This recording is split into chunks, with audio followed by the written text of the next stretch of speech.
안녕하세요. 한기대 컴퓨터공학부의 김덕수입니다. 저희 지난 영상에서는 페이징 시스템을 소개했고요. 페이징 시스템에서 실제로 어드레스 매핑을 어떻게 하는지에 대해서 살펴봤습니다. 자, 이번 영상에서는 페이징 시스템이 저희 메모리를 어떻게 관리하는지 살펴보겠습니다. 저희 페이징 시스템 기본 개념에서 살펴봤던 것처럼 우리 메모리를 일정한 크기로 미리 잘라 놓습니다. 자, 이 크기는 페이지의 크기가 되고요. 이 페이지를 담는 이 틀, 우리는 페이지 프레임이라고 이름을 붙였었죠.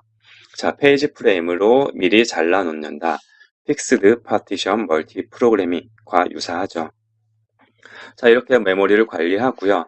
자, 메모리를 미리 잘라놨다면 얘네를 관리하기 위한 데이터 스트럭처가 필요하겠죠. 그게 바로 프레임 테이블, 페이지 프레임의 프레임, 그 테이블 형태로 관리를 하게 됩니다. 그래서 각 페이지 프레임이 하나의 엔트리를 가지게 되고요. 그 페이지 프레임의 구성은 다음과 같습니다.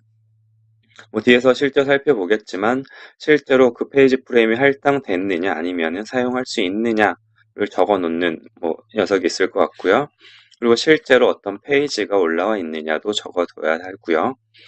그 다음에 우리가 페이지가 올려오려고 요청이 오면은 어디다 넣어줄지 결정을 해야겠죠.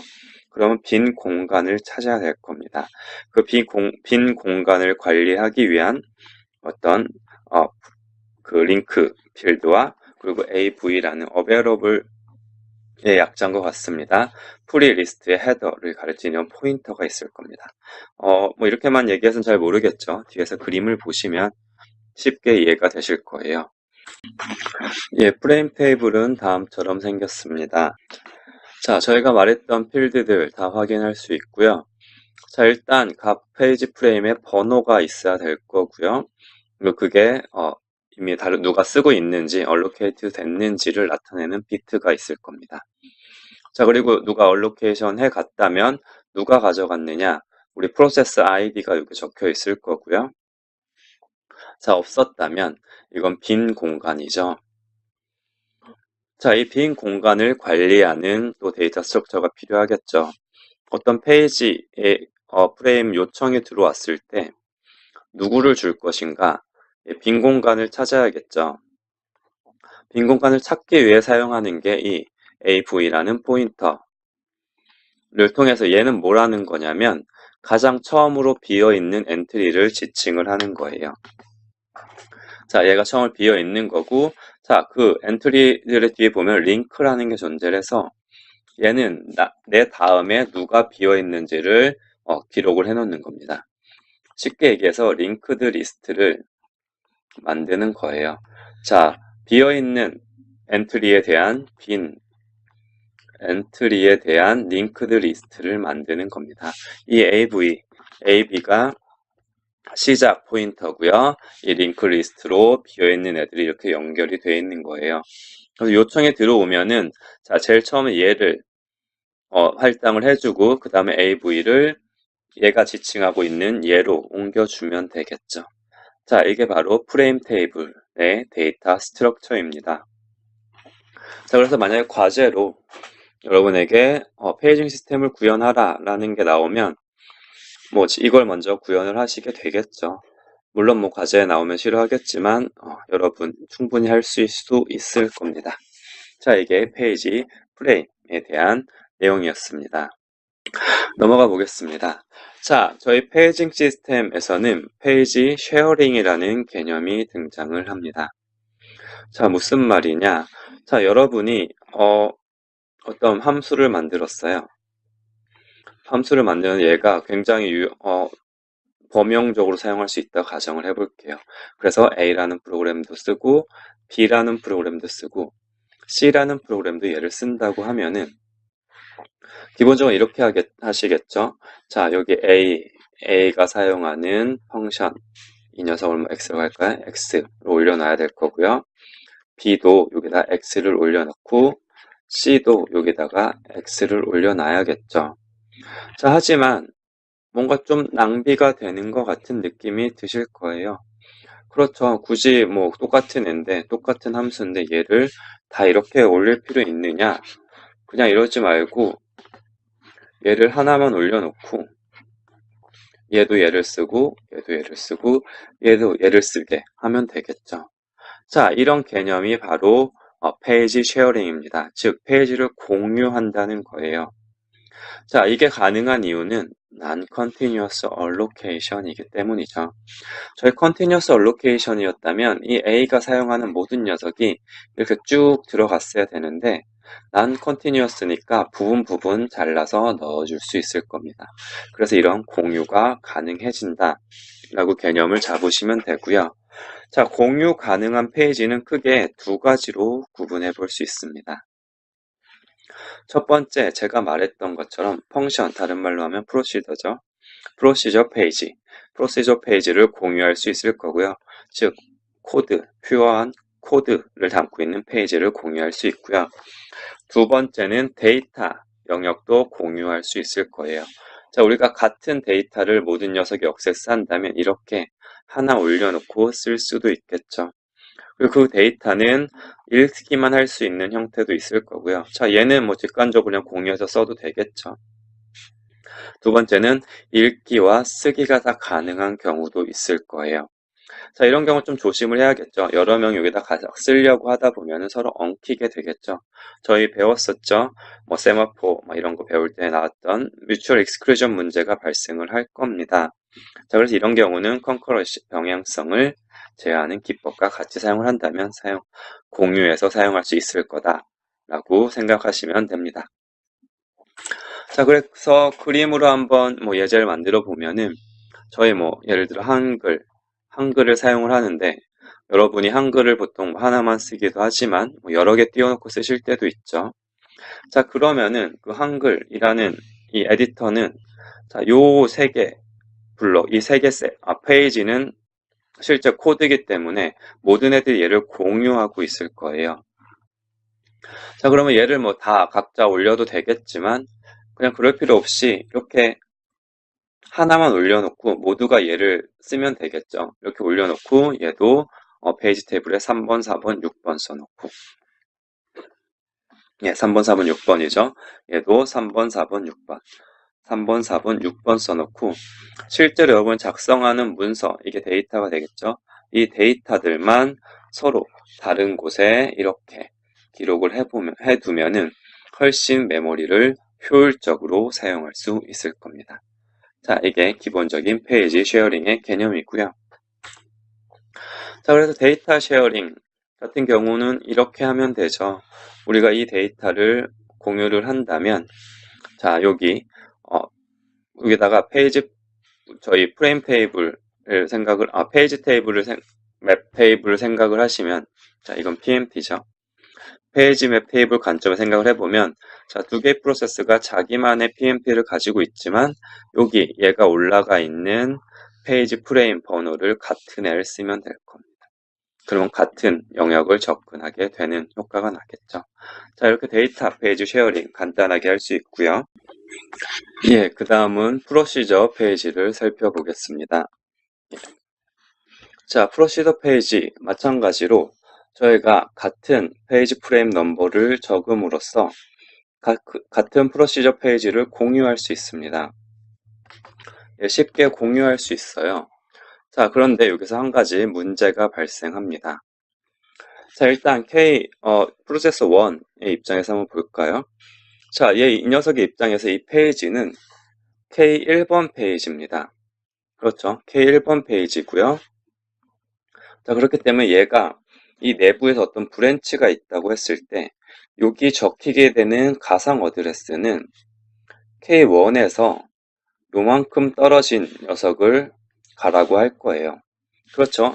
P1의 입장에서 얘는 K1이니까. 하지만 저희 같은 걸 공유하는 P2, 프로세서 2의 입장에서 보면은 자, 이 페이지는 K2번 페이지고요. 우리가 원하는 이 주소는 죄송합니다. 주소는 K2에서 D만큼 떨어진 주소겠죠. 그래서 얘는 여기다 적어야 되는 브랜치가 K2와 D가 될 겁니다. 자, 이렇게 되면은 안 되죠. 얘는 같은 곳에 있는데 서로 다른 페이지 번호를 지칭하고 있습니다. 이게 왜 문제가 되냐? 자, 여기 P1에 PMT에도 K2가 있을 거고요.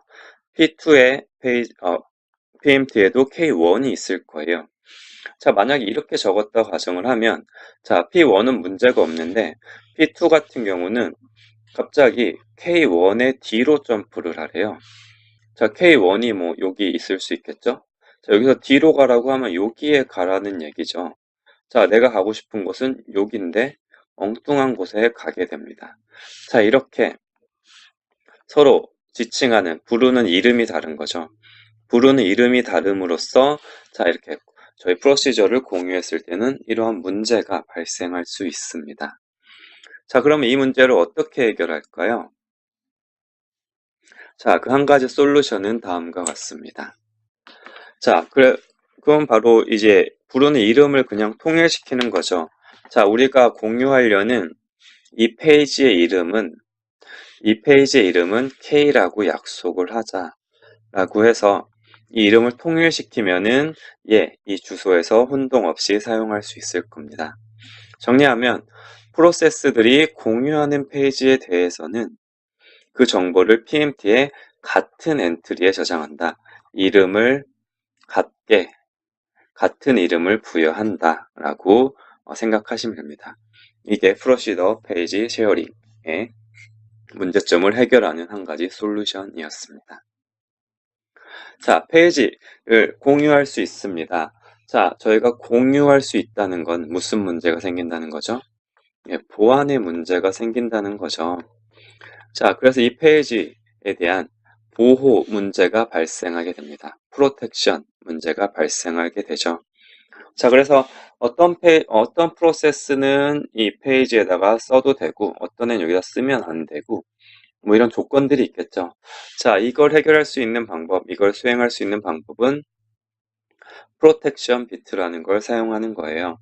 즉, 여기다가 read, write, 뭐 edit, 뭐 이런 거, 자, 어떤 이런 요건들을, 실행이네요. 죄송합니다. read, write, execution 비트에다가 각각 이 페이지를 접근한 녀석이 할 수 있는 거를 적어 놓는 거죠. 프로세서의 페이지 테이블에 내가 이 페이지에서는 이것만 할 수 있다 라고 적어 놓음으로써 공유되는 페이지에 대한 서로 접근 권한을 관리할 수 있다 라고 이해하시면 됩니다. 이게 페이지 프로텍션의 개념입니다. 자, 여기까지가 페이징 시스템에 대한 이야기였고요. 정리를 하면 저희 페이징 시스템은 프로그램을 고정된 크기의 블록으로 분할을 합니다. 그걸 페이지라고 불렀고요. 당연히 그렇기 때문에 메모리도 이 페이지의 크기가 같은 크기로 미리 잘라 놓습니다. 픽스드 파티션 멀티 프로그래밍 비슷하고요. 그 잘라 놓은 틀을 페이지 프레임이라고 한다라고 했습니다. 미리 고정된 크기로 잘라 놓기 때문에 external fragmentation은 발생을 하지 않아요. 하지만 internal fragmentation은 발생할 수 있다라고 했습니다. 그리고 같은 크기니까 당연히 저희 앞에 했던 내용들 다 나오죠. 메모리 컴팩션이나 저희 콜렉션 홀 같은 기법이 필요가 없을 거예요. 하지만 프로그램의 논리적인 구조를 고려하지 않았습니다. 즉, 우리 프로세스가 이렇게 생겼으면 여기까지가 어떤 펑션 1번이고 여기까지가 어떤 펑션 2번이라고 했을 때, 자, 이렇게 잘라 놓으면 만약에 이거에 맞춰서 잘랐다면 얘에 대한 공유나 어떤 프로텍션 하기가 좀 간단할 거예요. 어차피 하나의 펑션을 프로시더를 나타내지만. 하지만 우리가 이거를 이렇게 크기로 자르는 게 아니라 그냥 이렇게 자르죠. 이렇게 같은 크기로 잘라내기 때문에 얘네가 서로 여러 개 걸쳐서 나타내게 될 거고, 그 페이지에 대한 접근, 권한 또는 공유를 관리하기가 복잡할 겁니다. 왜냐하면 요 페이지 안에 여러 개 애들이 들어갈 수 있으니까. 자, 이런 좀 문제점을 안고 있다. 한계점을 안고 있다라고 이해하시면 됩니다. 자, 그래서 페이징 시스템, 버추얼 메모리 시스템이죠, 결국. 그 시스템에서는 필요한 페이지만 올려놓고 쓰기 때문에 메모리를 효율적으로 사용할 수 있다는 장점을 가지고요. 하지만 이제 페이지 매핑 오버헤드, 저희 어드레스를 매핑하는 오버헤드가 존재한다 했고요. 그 오버헤드는 메모리 공간 그리고 메모리를 2번 액세스해야 되는 이런 문제들을 발생한다. 그리고 이에 대한 해결 방법은 전용 하드웨어, TLB 같은 것을 활용을 하는 거죠. 활용을 해서 해결할 수 있지만 하드웨어 비용이 증가한다. 그래서 이런 것들을 잘 섞어서 쓰는 하이브리드 어드레스 매핑을 사용한다는 이야기를 했습니다. 여기까지가 페이징 시스템에 대한 이야기였고요. 자, 여기서 저희가 논리적인 구조를 고려하지 않음이라고 이게 문제라고 지적을 했습니다. 자, 그렇다면 얘를 고려한 녀석이 등장을 하겠죠. 그게 바로 세그멘테이션 시스템이고요. 이 녀석은 다음 영상에서 만나보도록 하겠습니다. 자, 영상이 여러분 공부하는 데 도움이 되셨다면 좋아요와 구독 눌러주시고요. 자, 오늘 이 영상은 여기까지 하겠습니다. 수고하셨습니다.